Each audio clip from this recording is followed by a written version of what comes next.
Okay then, so what does it mean to be continuous? So what are the conditions necessary for a function to be continuous at a point?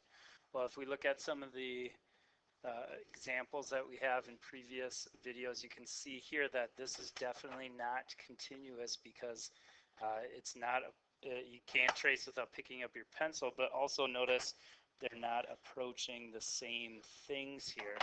And so one thing necessary is that both your limit from the left and limit from the right need to approach the same thing. So whatever this point A is, as we approach it from the left of whatever the function is, needs to equal the limit as we approach from the right for the same function.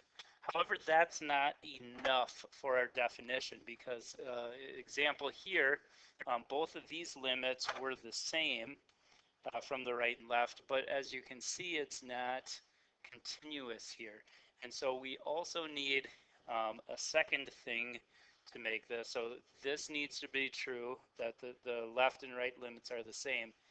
And we also need that the limit then, as you approach A for the function, should actually equal the function's value at that point A.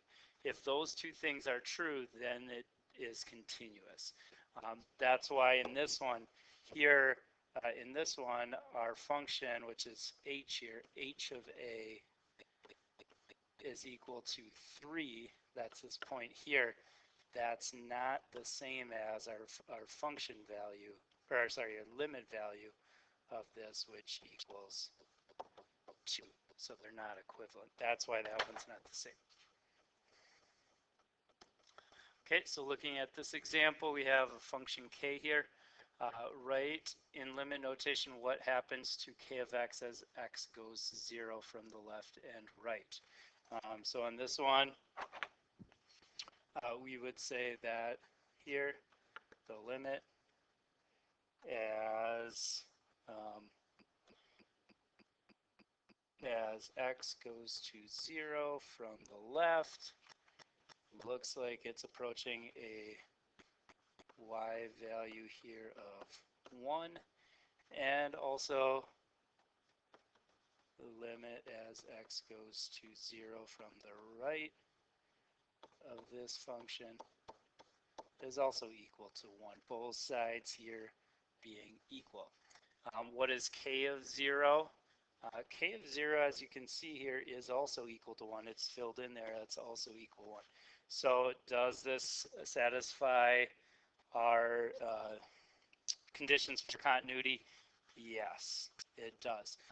If both our left and right are equal to 1, that's saying that as we approach 0 for this function, that's equal to 1, and that's also equal to k at 0 here. Both are equal to 1. This is continuous. Same function. Evaluate each of the following. What is k of 2? K of 2 here, if what's our x value there at 2? Okay, so it looks like it's some negative number here. From the graph, probably can't tell, but we could also, we know other ways of evaluating this. Remember, you can just substitute 2 in place of these x's and evaluate that. And you can do that with a calculator or by plugging in. For example, here, if we did that one, plugging 2 in here,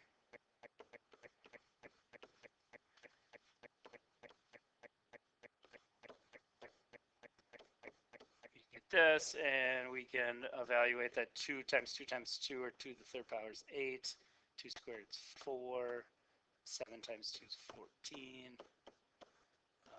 Evaluating all that and then timesing by 1/7, we get -3 for all this times 1/7 would be -3/7. And similarly, we could do that with 3, and you can try that on your own or use your calculator. That one comes out to be 4/7. What does this tell you about one of the zeros of k of x? Explain. Why is continuity important here? Well, if we know at 2 that this comes out to be a negative value, it's below that, and k at 3 here is a positive number. So up here, this is some positive number. Do we know where one of the zeros is? Yeah. We know there must be some zero here. There's some zero between